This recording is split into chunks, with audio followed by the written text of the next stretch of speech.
Praise the lord. Yesayya నామమునకే మహిమ కలుగును గాక. ఈ దినము ఓ ప్రాముఖ్యమైన సమాచారాన్ని మీతో పంచుకోవాలని నేను ఎంతో ఆశపడుతున్నాను.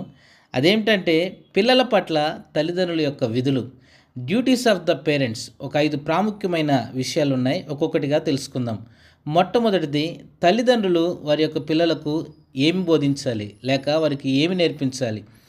నీవు నీ కుమారులకు వాటిని అభ్యసింపచేసి నీ ఇంట కూర్చున్నప్పుడును, త్రోవన నడుచునప్పుడును, పండుకొనున్నప్పుడును, లేచినప్పుడును వాటిని గూర్చి మాట్లాడవలను.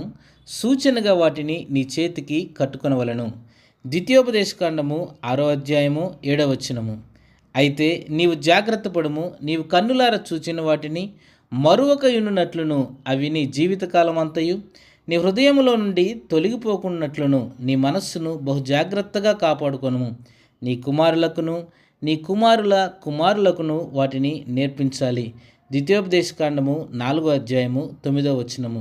ఇక్కడ ప్రాముఖ్యంగా ఇశ్రాయేలు ప్రజలు ఐగుప్తు దేశాన్ని విడిచిపెట్టి వారు విమోచింపబడిన తర్వాత యేసయ్య వారితో చెప్తున్నటువంటి మాట, వారిని విమోచించటానికి ఐగుప్తు దేశంలో ఏ అద్భుత కార్యాలు, మహత్కార్యాలు దేవుడు చేశాడో వాటిని మీ పిల్లలకి వివరించి చెప్పాలని యేసయ్య ఇశ్రాయేలు ప్రజలకు తెలియచేస్తూ ఉన్నాడు. రెండో విషయం, తల్లిదండ్రులు పిల్లలకు శిక్షణనివ్వాలి. బాలుడు నడవలసిన త్రోవను వానికి నేర్పుము, వాడు పెద్దవాడైనప్పుడు దాని నుండి తొలగిపోడు. సామెతల గ్రంథం 22వ అధ్యాయము 6వ వచనము. తల్లిదండ్రులారా, మీ పిల్లలకు కోపము రేపక ప్రభు యొక్క శిక్షలోను బోధలోను వారిని పెంచుడి. ఎఫెసీయులకు రాసిన పత్రిక 6వ అధ్యాయము 4వ వచనం.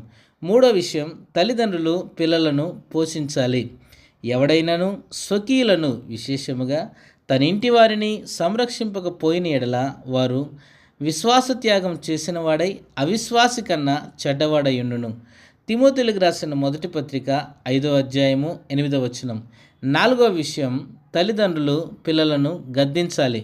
బెత్తమును గద్దింపును జ్ఞానము కలుగుజేయును. అదుపు లేని బాలుడు తన తల్లికి అవమానము తెచ్చును. సామెతల గ్రంథం 29వ అధ్యాయం 15వ వచనం. ఐదో విషయం, తల్లిదండ్రులు పిల్లలను అదుపులో ఉంచాలి. తన కుమారులు తమ్మును తాము శాపగ్రస్తులుగా చేసుకొనుచున్నారని తానెరిగియు వారిని అడ్డగించలేదు గనుక అతని ఇంటికి నిత్యమైన శిక్ష విధింతునని నేను అతనికి తెలియజేయుచున్నాను. మొదటి సమూయేలు గ్రంథం 3వ అధ్యాయము 13వ వచనము. సంపూర్ణ మాన్యత కలిగి తన పిల్లలను స్వాధీనపరచుకొనుచు తన ఇంటి వారిని బాగుగా ఏలువాడనై ఉండవలను. పరిచారకులు ఏకపత్ని పురుషులను తమ పిల్లలను తమ ఇంటి వారిని బాగుగా ఏలువారునై ఉండవలను.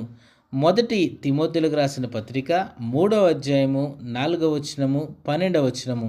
ఈ 5 విషయాలు తల్లిదండ్రులుగా పిల్లలకి మనం నేర్పించి దేవుని యొక్క ఆత్మలో, దేవుని యొక్క సత్యములో మనం పెంచాలని దేవుడు మన పట్ల ఉద్దేశం కలిగి ఉన్నాడని మీకు తెలియచేస్తూ ఉన్నాను. ఆమెన్.